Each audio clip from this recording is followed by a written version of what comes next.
we thrive on fruit, sugar, hydration, and fiber-filled foods. We can survive on, higher fat, protein stuff, dense calories, but we thrive on the sugar. During times of famine, we would probably most likely be searching for the most dense calorie source to sustain us over the longest period of time. And it's just my belief or thought that we have kept that kind of throughout, and that's why the high fat, high carb stuff is really interesting to us to eat because it sustains us for longer periods of time. But I also think that modern life has created this illusion of needing to be satiated for so many hours. Because you go to work first thing in the morning at say 7, and you don't get a break because they give us scheduled breaks until say noon or 1, and you have to go 6 hours or something without eating, right, in order to have your scheduled break. So we've created this need to be full for many, many hours. So we've grown up eating cooked food to satiate us over this time, and we've gotten used to the feeling of feeling this satiation. So when you do go raw and you start eating really quickly digesting foods, you tend to be hungrier more often because you digest them faster and you just feel better and you burn more energy, so you need more fuel.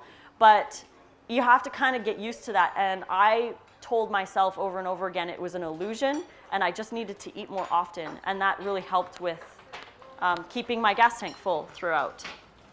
So I have this survive or thrive kind of scale that I tell people I coach with or whatever when they're looking at what would be the best food for them. So we start on the thrive side, and thrival foods would be raw fruits, would be the number one thing that I would say would be your survival or your thrival foods.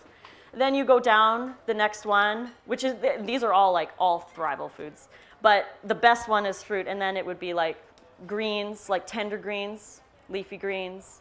And then I say the next ones would be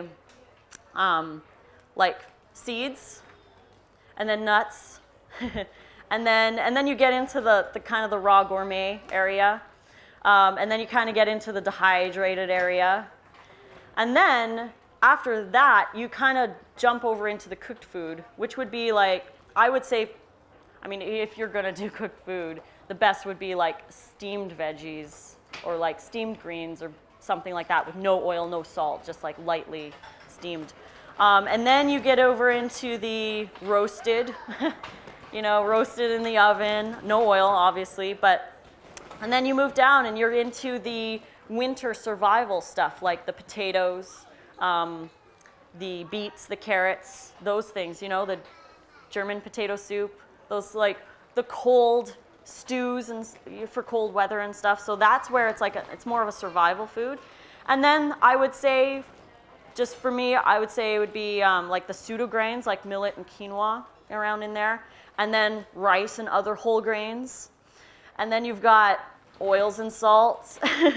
And then over here there's the processed foods with no fat, so canned soups or whatever.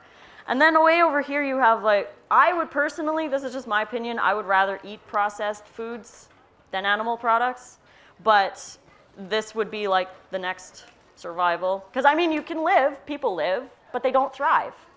You can eat this stuff, but you don't feel good and you don't get to your goals. You basically go backwards. So you're just surviving. And then way about over here would be animal products, but I'm not going to talk about that because as a vegan, I would never eat animal products anyways. I would find some other survival food to survive if I didn't have fresh fruit or vegetables. So a couple things that you would want to ask yourself. If you find any foods on this scale, you want to ask yourself, am I surviving with this or am I thriving with this? What do I want to do? Do I want to survive or do I want to thrive?